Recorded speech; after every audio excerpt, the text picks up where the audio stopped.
Hey guys, let's go ahead and get some Liquid Original put onto the canvas, and then let's get our colors laid out for today's painting. I'm going to be using some black, so let's put that on there, and then I'm also going to be using some ultramarine blue. Let's see, let's get out some burnt umber, and I think I'm going to use some white,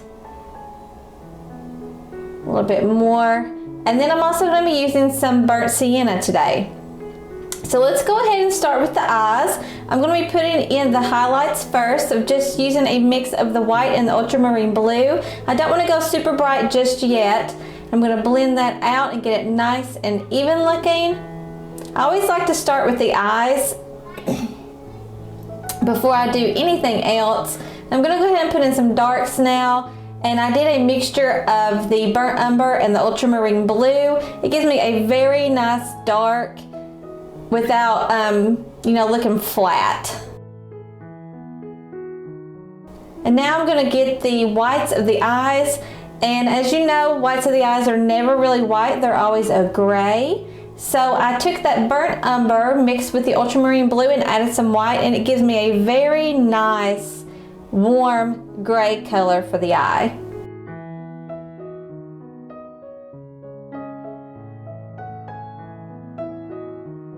And now I'm just going back in with some of those darks and starting to fill in the eye here.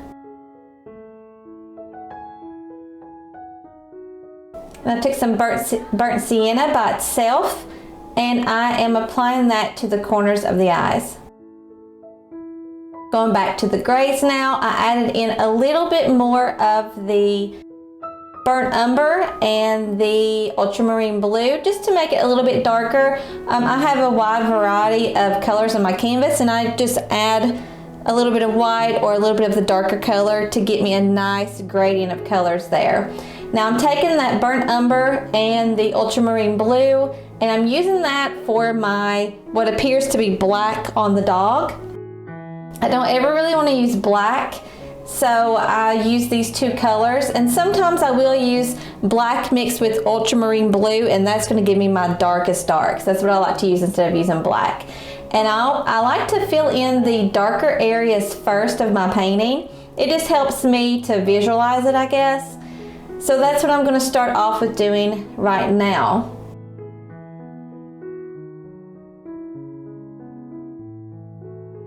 Now for the nostrils and the pupils, that is one area that I will use black. But besides that, I don't use black anywhere else by itself. Now I'm going to start filling in any areas here. I'm using the gray, the same gray that I used in the whites of the eyes.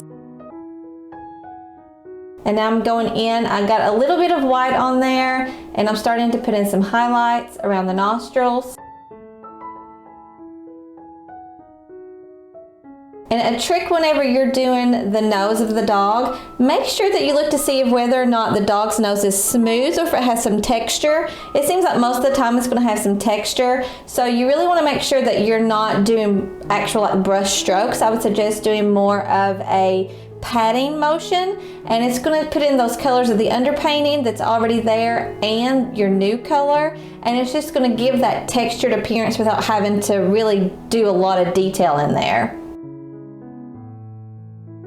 So now I'm starting to get to where the white parts of the dog are, but it is in shadow a lot on the left side of the dog, so it is going to be more grays than it is actual whites. And I'm going to start up here at the ear, and I'm going to slowly work in these colors.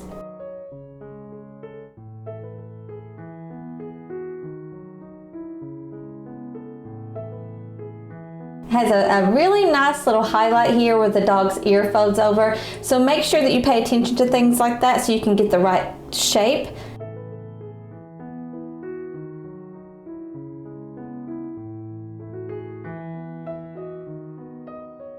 And now I'm going to move over to the other ear, and I'm using that same gray color. This dog is mainly black and white with a little bit of browns to it. So I am going to be using the same colors. I'm just going to be going back and forth here. And right now, you know, you're just laying down your base color. You're not trying to find any type of details at the moment. You just want to get color on the canvas. So that's what I'm trying to achieve here. Now I'm going to bring out my blender now. This is just a small round blender, and I'm going to start to mix those two colors together to get a nice gradient between the two colors. And always make sure that you go in the direction that the hair is going. Now this dog actually has shorter hair, and luckily with shorter hair, you really want to blend it out. You don't see a lot of the actual fur. It's more of like a smoother texture. Now when I get down into the chest area, the hair there is a little bit longer and it's going in a few different directions. So when I get to that part, I will do more of a brush stroke. But for the face area, the hair is so short that I can get a really nice smooth texture, and it will actually still look like hair. So I'm just going back and forth here between adding a little bit more of that dark mix of the ultramarine blue and the burnt umber, and getting a nice variant with the white.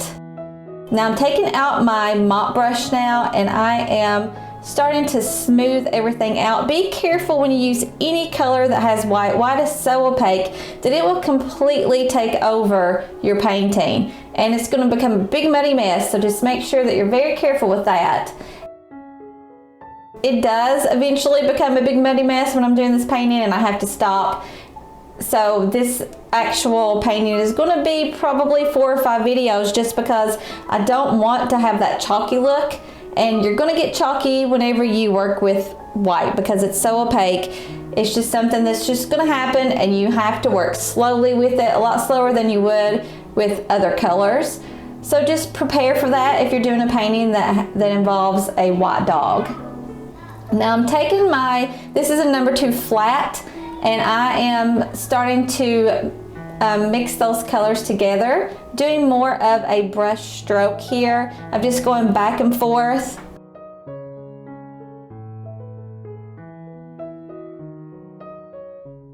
I really want to make sure that I capture the darks as much as I can before I start just getting grays because of the white.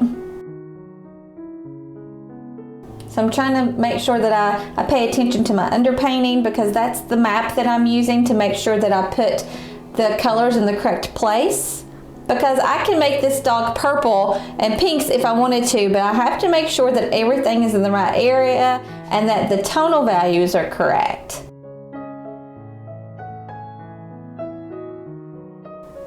And that's the reason why I like to do these underpaintings, because it gives you a nice map to follow.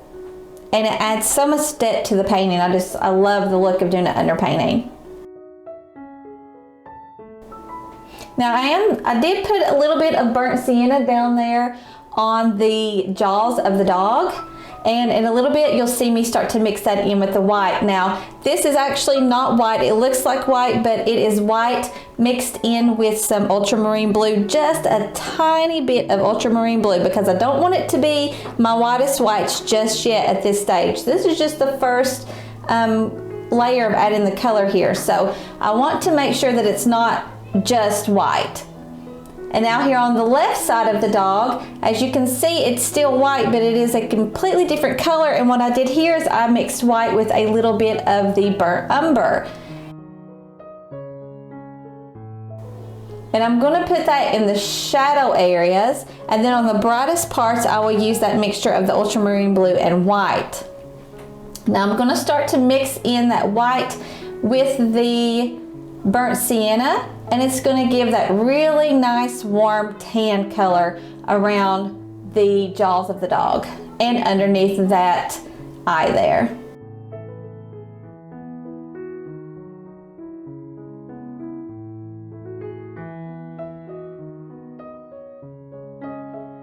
I want to make sure that I get underneath the eye. A lot of people make the mistake of forgetting to put in that waterline, so make sure that you put in the waterline of the dog's eye underneath there. If you don't, then it's not going to look realistic, and we're trying to achieve realistic here.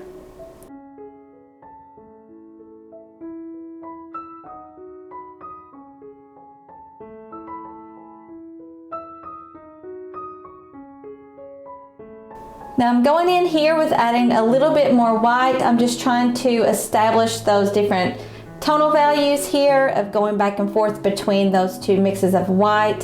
And I'm going along the line here of where the white and the dark meets, because I want to make sure that it doesn't have a very harsh line. I want it to look like fur and I want it to be smooth.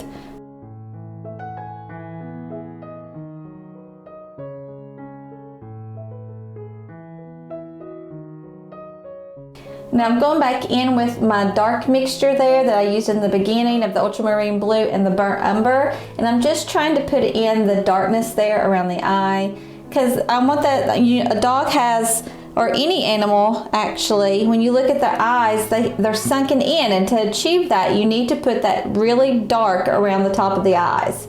And then make sure that you pay attention if there is a shadow on the top of the eyeball there, because more than likely there will be. So here you can see that I'm putting in that little lip there underneath the eye of the waterline there. And I'm just smoothing everything back out. I want to make sure that I constantly smooth this out, because his hair is small on the top of his head.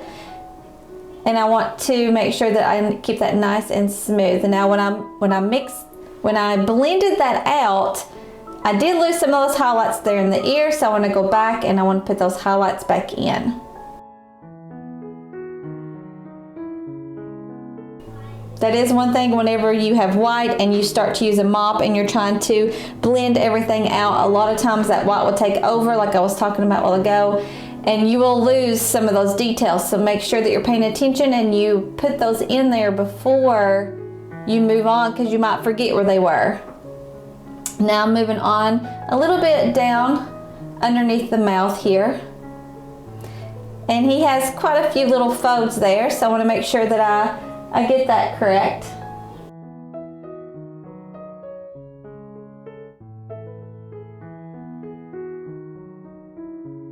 And I'm slowly working in the colors here, just trying to blend everything out. I'm using a mixture of those two whites that I used in the face, depending on where it's located. And then I'm also using a mixture of gray here.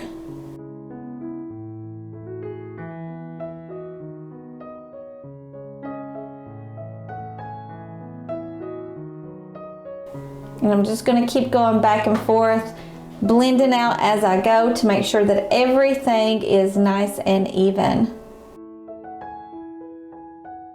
And I'm just going to be painting the head today. I ran out of time. You know, life gets, I'm a mother of two little girls, so life just kind of took over for me today whenever I was painting this. So I will be putting up the next videos, and we'll be covering the body of this dog, and then we'll be moving on to the next dog and then putting in the background. So if you want to make sure that you catch those videos, make sure that you like and subscribe this one and hit the bell notifications so you can see when the next video will be posted. All right, guys, until next time, I'll see you later.